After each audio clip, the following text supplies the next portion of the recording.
This channel does not promote any violent, harmful, or illegal activities. All content provided by this channel is meant for an educational purpose only. আর এই বিজয় দিবসে ভারতের নাম একবারও মুখে আনলো না মোহাম্মদ ইউনূসের সরকার। ভারতের হাত ধরেই ৭১-এর স্বাধীনতা এসেছিল বাংলাদেশে, কিন্তু বিজয় দিবসে ভারতের জন্য একটাও শব্দ খরচ করলেন না বাংলাদেশের অন্তর্বর্তীকালীন সরকারের প্রধান উপদেষ্টা ইউনূস। প্রায় ৩০ মিনিট ভাষণ দিলেন। ভাষণে আক্রমণে শানালেন শেখ হাসিনাকে, আর বাকি সময় খরচ করলেন নিজের সরকারের ঢাক পেটাতে।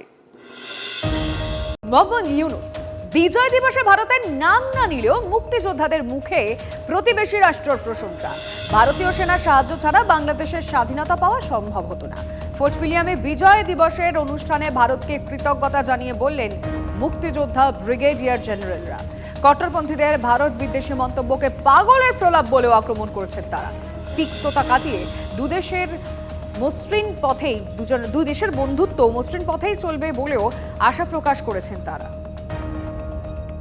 বাংলাদেশের স্বাধীনতা কোনোদিনই সম্ভব হতো না যদি যৌথভাবে ভারতীয় সেনাবাহিনী, মুক্তিবাহিনী, জনগণ সবাই মিলে যদি সহযোগিতা না করতো, এটা কোনোদিনই সম্ভব হতো না। জাতীয় পতাকার অবমাননার ছবি ফেসবুকে ছেয়ে যাচ্ছে। এটা ঘটনা, এগুলো এলো কিছু লোক তো পাগল থাকে, জানেন। এই পাগল লোকের কথাবার্তাকে এটাকে পাত্তা দেওয়া যাবে না। আপনারা ভালো যারা সুস্থ মস্তিষ্ক আছে তাদেরকে আপনি দেখেন। এগুলো কথার কথা, এগুলো দিস ইজ নাথিং। এই ধরনের মন্তব্য করা উচিত। এটা হলো ভ্রাতৃত্বে নষ্ট এই ধরনের কথাবার্তা বললে। আর দুই একজন লোকে কি বলে এটাতে কিছু আসে যায় না। আপনি ইতিহাস বদলাতে পারবেন, কিন্তু প্রতিবেশী বদলাতে পারবেন না। বাংলাদেশ আর ভারতের সম্পর্ক আজকে ৫৩ বছর ধরে ছিল।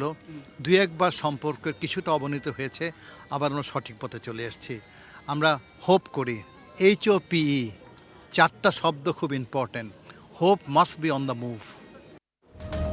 আমি কথা বলার চেষ্টা করবো আমাদের রিপোর্টার শান্ত এই মুহূর্তে সরাসরি রয়েছে। দীপ সরাসরি শান্তের সঙ্গে কথা বলবো। শান্ত, মোহাম্মদ ইউনূস ভারতের নাম নিল না, কিন্তু যারা বিশেষজ্ঞ, যারা বিশিষ্টরা এবং যারা ব্রিগেডিয়ার, তারা কিন্তু কেউ ভারতীয় সেনাদের ভূমিকা একবারের জন্য ভুলেনি। কারণ বাংলাদেশ স্বাধীন হওয়ার সময় ভারতের ভূমিকা কতটা বড় ছিল সেটা তারা স্বীকার করলেন। কোথাও গিয়ে কট্টরপন্থীদের যে চারপাশে তারা যেটা করছেন সেটাকে পাগলামি বলে দিলেন।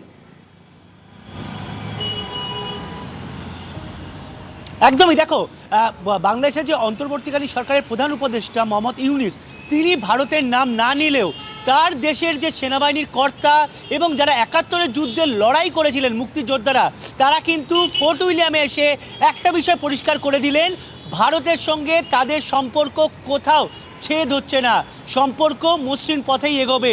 তারা কিন্তু ভারত যেভাবে তাদের সঙ্গে কাঁধে কাঁধ মিলে লড়াইয়ে মূলত সামরিক সাহায্য দিয়ে যেভাবে ৬৯,০০০ পাক সেনাকে আত্মসমর্পণ করিয়েছিল, সেটাকেও কিন্তু তারা মনে করিয়ে দিলেন। ইউনূস প্রশাসনের অন্তর্গত যে বিভিন্ন শাসন ব্যবস্থা চলছে এবং সেখানে যে ধরনের মন্তব্য উগ্র মৌলবাদী সংগঠনগুলি করছে, তাদেরকে পাগলের প্রলাপ বলেও কটাক্ষ করেছেন। বিষয়টা শান্ত, নাম না নিলেও ইতিহাস যে মোছা যাবে না সেটা বোধহয় মোহাম্মদ ইউনূস ভুলে যাচ্ছেন। ধন্যবাদ।